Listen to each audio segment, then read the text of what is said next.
ऋषि वासवा महान तपस्वी और यज्ञ प्रिय थे। एक बार उन्होंने वर्षित यज्ञ का आयोजन किया। इस यज्ञ में शर्त यह थी कि व्यक्ति को अपनी सारी संपत्ति दान करनी पड़ती है। ऋषि ने भी यह निश्चय किया कि वे सब कुछ दान करेंगे। यज्ञ का दिन आया। आंगन में अग्नि प्रज्वलित हुई, मंत्रोच्चार गूंजने लगे। दूर दूर से लोग आकर बैठे। ऋषि वाक्षवा गाय, धन, आभूषण, वस्त्र सब कुछ दान करने लगे। लेकिन एक विचित्र दृश्य सामने आया। सुंदर गायों के स्थान पर दुर्गहीन, बूढ़ी और निर्बल गायें दान कर रहे थे। लोग चुप रहे, परंतु एक ने यह सब ध्यान से देखा। उनका नन्हा पुत्र नचिकेता। नचिकेता केवल 10-12 वर्ष का बालक था, परंतु उसका विवेक असाधारण था। उसके मन में विचार उठा, दान तो वही है जो प्रिय वस्तु हो। निर्बल गायें देकर पिता पुण्य कैसे प्राप्त करेंगे? उसके हृदय में यह प्रश्न गहराता गया। बालपन की सरलता और ऋषिपुत्र होने की सत्य प्रियता दोनों मिलकर उसे रोक न पाई। उसने धीरे से पूछा, पिताजी, आप मुझे किसे दान करेंगे? पहले तो वासवा ने अनसुना कर दिया। नचिकेता फिर पूछ बैठा। दूसरी बार भी वे मौन रहे। जब तीसरी बार वही प्रश्न दोहराया गया तो ऋषि का क्रोध फूट पड़ा। वे चिल्लाए, तुझे मृत्यु को दान कर दूंगा। ये शब्द गुस्से में कह गए थे, पर नचिकेता ने उन्हें सत्य वचन मान लिया। पिता का वचन सुनकर नचिकेता मौन हो गया। उसकी आंखों में आंसू नहीं थे, बल्कि एक अजीब सी गंभीरता थी। वह जानता था कि ऋषि पुत्र के लिए वचन ही धर्म है, चाहे वो क्रोध में ही क्यों न कहा गया हो। उस रात वह अपने छोटे से कक्ष में बैठा सोच रहा था। चांदनी खिड़की से भीतर आ रही थी और दीपक की लौ कांप रही थी। नचिकेता के हृदय में भी प्रश्नों का तूफान उठ रहा था। मनुष्य मृत्यु से क्यों इतना डरता है? यदि आत्मा नष्ट हो जाती है तो जीवन का प्रयोजन क्या है? और यदि आत्मा अमर है तो मृत्यु का भय क्यों? अगले दिन उसने पिताजी के चरण स्पर्श किए और बिना किसी शिकायत के बोला, पिताजी, आपने जो कहा मैं उसी के अनुसार मृत्यु लोक की ओर जा रहा हूँ। कृपा कर आशीर्वाद दीजिए। वाक्षवा का हृदय भीतर से पिघल गया। उन्हें अपने शब्दों का पश्चाताप हुआ, परंतु नचिकेता के संकल्प के आगे वे मौन रह गए। आशीर्वाद देकर उन्होंने उसे विदा किया। नचिकेता अकेला ही मृत्यु लोक की यात्रा पर निकला। यह कोई सामान्य यात्रा नहीं थी। आगे एक गहन अंधकार फैला था। मार्ग पर हवा भी अजीब सी ठंडी थी।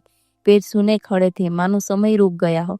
रास्ते में उसने कई प्रतीक देखे। कहीं टूटी हुई हड्डियां पड़ी थी, कहीं बुझी हुई अग्नियां, कहीं रुकते रुकते वह बहती नदियां। ये सब मृत्यु के संग। लेकिन नचिकेता के मन में भय की जगह जिज्ञासा थी। यह संसार नश्वर है, एक दिन सबको इसी मार्ग से गुजरना है, क्यों न इसके रहस्यों को अभी जान लूं। कई दिनों की प्रतीकात्मक यात्रा के बाद यमलोक के विशाल द्वार पर पहुंचा। वहां पहरेदार खड़े थे, गंभीर और मौन। उन्होंने नचिकेता को देखा और चकित हुए। वह बालक, तुम यहाँ कैसे? नचिकेता ने विनम्रता से उत्तर दिया, मैं नचिकेता हूँ, वासवा का पुत्र। मेरे पिता ने मुझे मृत्यु को दान दिया है। अंततः मैं यमराज से मिलने आया हूँ। पहरेदारों ने उसे यमराज के भवन के बाहर बैठा दिया, लेकिन यमराज उस समय वहां नहीं थे।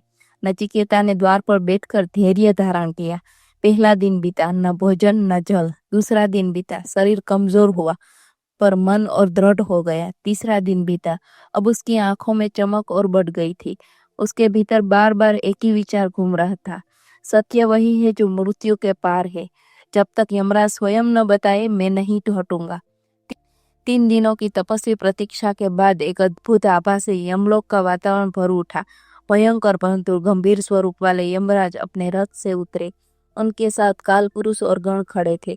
जैसे ही उन्होंने देखा कि एक छोटा बालक द्वार पर भूखा प्यासा बैठा है, उनकी भ्रुकुटी सिकुड़ गई। वे गंभीर स्वर में बोलो, अहो, यह कैसा अनर्थ हुआ? हमारे द्वार पर एक ब्राह्मण पुत्र 3 दिन से बिना अन्न जल बैठा रहा। ये तो महान पाप है। यदि ब्राह्मण अतिथि का अनादर हो जाए तो यमलोक का धर्म भी कलंकित हो सकता है। यमराज तुरंत नचिकेत के समीप पहुंचे। उन्होंने अपने हाथ जोड़कर कहा, वत्स, तुम्हारी सहनशीलता और धैर्य ने मुझे लज्जित किया है। अंततः मैं तुम्हें 3 वरदान देता हूँ, बोलो तुम्हें क्या चाहते हो? नचिकेता ने विनम्र स्वर में कहा, हे धर्मराज, मेरा पहला वरदान यही है कि जब मैं पृथ्वी पर लौटूं तो मेरे पिता का क्रोध शांत हो चुका हो, वे मुझे प्रेम और स्नेह से स्वीकार करें। यमराज मुस्कुराए। उन्होंने अपना हाथ उठाकर आशीर्वाद दिया, तथास्तु, तुम्हारे पिता अब तुम्हें देखकर आनंदित हो गए। उनके हृदय से क्रोध का अंधकार मिट जाएगा। नचिकेता ने दूसरा वरदान मांगते हुए कहा, हे यमराज, मैं जानना चाहता हूँ कि स्वर्गलोक तक पहुँचने का वह अग्नि विधि क्या है जिसे मृत्यु और दुखों से पार पाया जा सकता है। यमराज ने गंभीरता से उसकी ओर देखा, फिर उन्होंने स्वर्गीय अग्नि विधि का रहस्य बताए। वत्स, ये अग्नि केवल बाहरी अग्नि की नहीं है, बल्कि भीतर साधना की है। इसके द्वारा मनुष्य मृत्यु के बंधन से मुक्त होकर स्वर्गीय सुख का अनुभव करता है। जो इसे जान लेता है उसके लिए मृत्यु केवल एक परिवर्तन रह जाता है। उन्होंने उसे उस अग्नि विद्या का गूढ़ रहस्य सिखाया। नचिकेता ने उसे पूरी श्रद्धा से स्मरण किया। अब समय था तीसरे वरदान का। यमराज ने कहा, बस अब तीसरा वरदान मांगो, पर ध्यान रहे यह वरदान साधारण न हो। तुम्हें जो भी चाहिए, रथ, राज्य, दीर्घायु, धन, अप्सराएं, मैं सब देने को तैयार हूँ। नचिकेता शांत स्वर में बोला, हे यमराज, यह सब क्षणिक है। मेरा तीसरा वरदान है मृत्यु के पार का सत्य। आत्मा का क्या होता है? क्या मृत्यु सबका अंत है या इसके पीछे कोई अमर रहस्य छिपा है? यमराज क्षण भर मौन हो गए। उनकी आंखों में गहरी गंभीरता उतर गई। यमराज ने नचिकेता की ओर गहरी दृष्टि डाली। यह कोई साधारण प्रश्न नहीं था। सदियों से ऋषि मुनि, साधक और दार्शनिक इस रहस्य को खोजते आए थे, और आज यह एक बालक उनके सामने खड़ा होकर वही प्रश्न पूछ रहा था। क्षण भर मौन रहने के बाद यमराज ने कहा, वत्स, यह प्रश्न बहुत कठिन है। देवता भी इसके उत्तर को लेकर संशय में रहते हैं। इसका रहस्य गहरा और दुर्गम है। बेहतर होगा कि तुम कोई और वरदान मांग लो। पर नचिकेता ने दृढ़ स्वर में उत्तर दिया, हे यमराज, यदि यही सबसे कठिन है तो वही जानना मेरे जीवन का उद्देश्य है। मैं किसी और वरदान से संतुष्ट नहीं हो सकता। यमराज ने उसे परखने के लिए प्रबोधन का जाल बुनना शुरू किया। उन्होंने कहा, वत्स, यदि तुम चाहो तो मैं तुम्हें लंबी आयु दूं। तुम्हें पृथ्वी पर 100 वर्षों तक भोग का सुख मिलेगा। तुम्हें सोने चांदी की खजाने मिलेंगे, अनगिनत गाय, रथ और हाथी, सुंदर कन्याएं जिनसे देवता भी आकर्षित हो तुम्हारी सेवा में रहेगी। राज्य और साम्राज्य तुम्हें प्राप्त होगा। बस तुम मृत्यु का रहस्य पूछना छोड़ दो। यमराज के स्वर में गंभीरता थी, परंतु उनकी दृष्टि नचिकेता की आंखों में खसी हुई थी, मानो देखना चाहते हो कि यह बालक डगमगाता है या अडिग रहता है। नचिकेता ने यमराज के वचनों को ध्यान से सुना। उसका चेहरा स्थिर था। उसने शांति से उत्तर दिया, हे यमराज, यह सब वस्तुएं नश्वर है। रथ, राज्य, ऐश्वर्य सब समय के साथ नष्ट हो जाते हैं। सुंदरिया भी वृद्ध हो जाती है, धन भी समाप्त हो जाता है, और जब मृत्यु सामने आती है तो यह सब किसी काम का नहीं आता। यदि मैं इन्हें स्वीकार भी कर लूं तो यह कुछ वर्षों तक सुख देंगे, परंतु उसके बाद मुझे फिर मृत्यु का सामना करना ही पड़ेगा।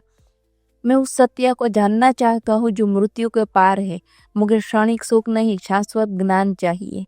नचिकेता के यह वचन सुनकर यमराज की आंखों में एक तेज चमक उठा।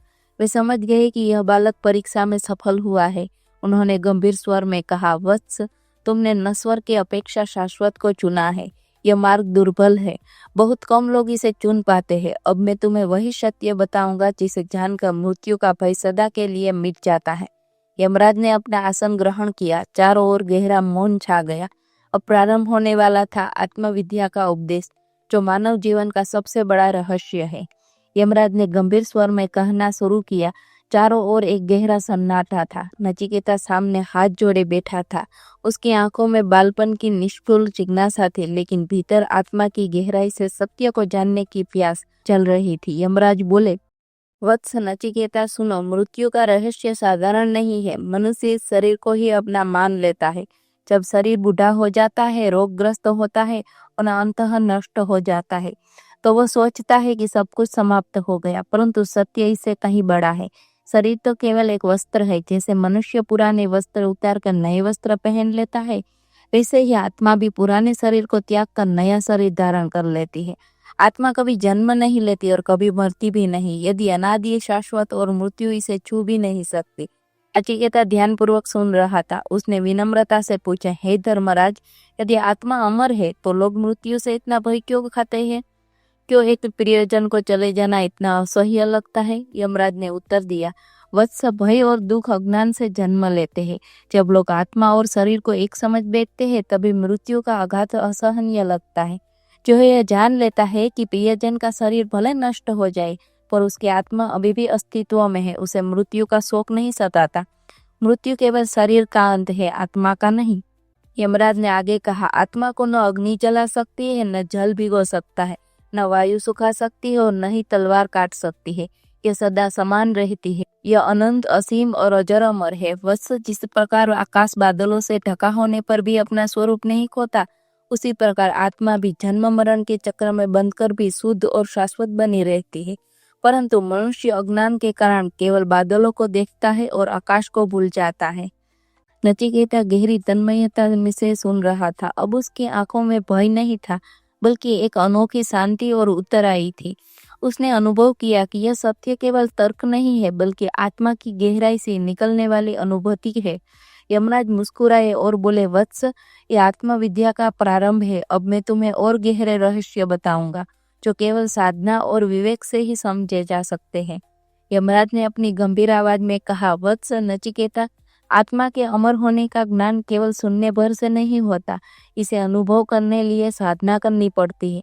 मनुष्य को दो मार्ग मिलते हैं, श्रेय कल्याणकारी और प्रेय सुखकारी। प्रेय वह है जो इंद्रियों को अच्छा लगे परंतु अंत दुख दे। श्रेय वह है जो प्रारंभ में कठिन लगे परंतु अंत में अगर सुख प्रदान करे। तो बुद्धिमान वही है जो प्रेय को त्याग कर श्रेय को चुनाव करे। नचिकेता ने प्रश्न किया, हे धर्मराज, श्रेय के मार्ग पर चलने वाला साधक आत्मा को कैसे जान सकता है? यमराज ने उत्तर दिया, साधक को सबसे पहले अपने मन को वश में करना पड़ता है।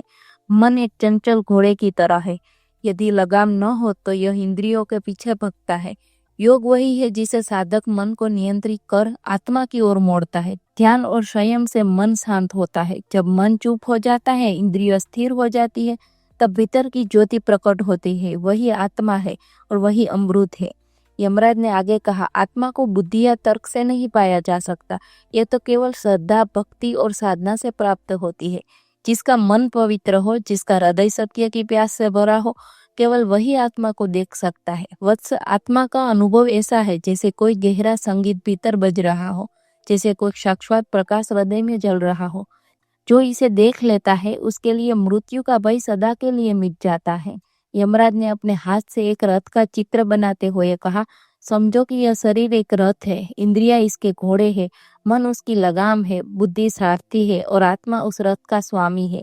मूर्ख व्यक्ति इंद्रियों के पीछे भागता है और रथ दुर्घटनाग्रस्त हो जाता है। ज्ञानी वही है जो सारथी बुद्धि को मजबूत रखता है और लगाम मन को स्थिर करता है। तभी रथ सुरक्षित मंजिल तक पहुंचता है और मंजिल है आत्मा का अनुभव। यमराज के ये शब्द सुनकर नचिकेता की आंखें बंद हो गई। वो भीतर उतरने लगा। उसे लगा मानो उसके हृदय में कोई प्रकाश जग रहा है। उसने अनुभव किया कि आत्मा किसी विचार या कल्पना का नाम नहीं है, बल्कि स्वयं का साक्षात स्वरूप है। यमराज प्रसन्न होकर बोले, वत्स, अब तुमने उस सत्य की झलक पा ली है, पर अभी तुम्हें अंतिम रहस्य भी सुनना है, आत्मा और परमात्मा का संबंध। यमराज का स्वर और गंभीर हो गया। वातावरण में ऐसी शांति छा गई मानो समय भी ठहर गया हो। उन्होंने कहा, वत्स नचिकेत, अब तक मैंने तुम्हारे आत्मा की अमरता बताई, पर आत्मा केवल अमर ही नहीं है, वो परमात्मा का ही अंश है। जैसे समुद्र से निकली लहर समुद्र से अलग नहीं होती, वैसे ही आत्मा भी परमात्मा से अलग नहीं है। माया के कारण जीव स्वयं को अलग समझता है, पर सत्य यह है कि जीव और ब्रह्म एक ही है। यमराज ने अपनी दृष्टि आकाश की ओर उठाई और बोले, परमात्मा सर्वव्यापी है, पर उसे इंद्रियां नहीं देख सकती। वह वाणी से परे है, पर उसी के बल पर वाणी बोलती है। वह मन से परे है, पर उसी से मन सोचता है। वह प्राण से परे है, पर उसी से प्राण चलते हैं। जब साधक यह पहचान लेता है कि मैं शरीर नहीं आत्मा हूँ और आत्मा ही ब्रह्म है, तब उसके सारे बंधन टूट जाते हैं। मृत्यु उसके लिए केवल वस्त्र बदलने जैसा हो जाता है। नचिकेता ध्यान मग्न होकर सुन रहा था। उसके भीतर जैसे किसी ने पर्दा हटा दिया। उसे लगा कि वह केवल नचिकेता नहीं है, वो तो साक्षात आत्मा का हिस्सा है जो कभी नष्ट नहीं होती। उसकी सांस गहरी और स्थिर हो गई। उसकी आंखों में तेज चमक उठा। वह धीरे धीरे बोला, हे धर्मराज, अब मुझे समझ आ गया है। मैं शरीर नहीं हूँ, मैं आत्मा हूँ और आत्मा अमर है। मृत्यु मुझे छू भी नहीं सकती। यमराज ने प्रसन्न होकर कहा, वत्स, तुमने वह जान लिया है जिसे जानना अत्यंत दुर्बल है। अब तुम्हारे भीतर मृत्यु का भय कभी नहीं रहेगा। तुम्हारा जीवन लोकों के लिए प्रकाश बनेगा। उन्होंने अपने वरदान से नचिकेता को पूर्ण आत्मज्ञान का आशीर्वाद दिया। फिर कहा, वत्स, अब पृथ्वी पर लौट जाओ। तुम्हारे पिता तुम्हें प्रेम से अपनाएंगे। तुम्हारी कथा आने वाली पीढ़ियों को आत्मा और परमात्मा का ज्ञान देगी। नचिकेता ने विनम्र होकर प्रणाम किया। उसके चेहरे पर बालक जैसी मासूमियत थी, पर आंखों में ऋषि जैसी गहराई। वो जान गया था कि मृत्यु का रहस्य केवल मृत्यु से पार जाने में नहीं, बल्कि आत्मा को पहचानने में है। यमराज के आशीर्वाद से वह पुनः पृथ्वी पर लौटा। पिता ने उसे गले से लगाया और उनका क्रोध शांति में बदल गया। नचिकेता की इस विजय ने समस्त संसार को एक साक्षात संदेश दिया। मृत्यु अंत नहीं है, यह केवल एक परिवर्तन है। आत्मा अमर है और वह परमात्मा का अंश है। जो साधक प्रेय क्षणिक सुख को त्याग श्रेय शाश्वत कल्याण को चुनता है, वही अमृत पद को प्राप्त करता है। पृथ्वी पर लौटने के बाद नचिकेता का जीवन पहले जैसा नहीं रहा। वह अब केवल एक ऋषि पुत्र नहीं था, बल्कि आत्मा के अमर तत्व साक्षात ज्ञाता बन चुका था। उसकी दृष्टि में संसार बदल चुका था। जो लोग केवल धन, ऐश्वर्य और क्षणिक सुख में उलझे थे, उनके लिए वह करुणा से भर जाता था। गांव-गांव लोग नचिकेता की कथा सुनने आने लगे। हर कोई जानना चाहता था कि यमराज ने उसे क्या बताया। नचिकेता शांत स्वर में वही उपदेश सुनाता। आत्मा न जन्म लेती है, न मरती है। यह अनादि है, शाश्वत है। मृत्यु केवल एक द्वार है, जिसके पार आत्मा नए अनुभवों की ओर बढ़ती है। मनुष्य को श्रेय का मार्ग चुनना चाहिए, न कि प्रेय का। लोग उसकी बात सुनकर जीवन के प्रति अपनी दृष्टि बदलने लगे। भय, लोभ और मोह से मुक्त होने की प्रेरणा मिलने लगी। नचिकेता के पिता वात्सल्य भी गहरे पश्चाताप से गुजरे।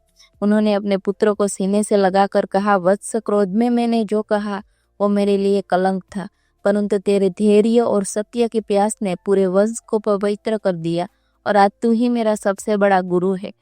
उनके भीतर भी वैराग्य और शांति का उदय हुआ। अब वे भी दान और यज्ञ को केवल बाहरी आडंबर न मानकर भीतर की साधना के रूप में समझने लगे। समय बीता, लेकिन नचिकेता की यह गाथा कभी पुरानी नहीं हुई।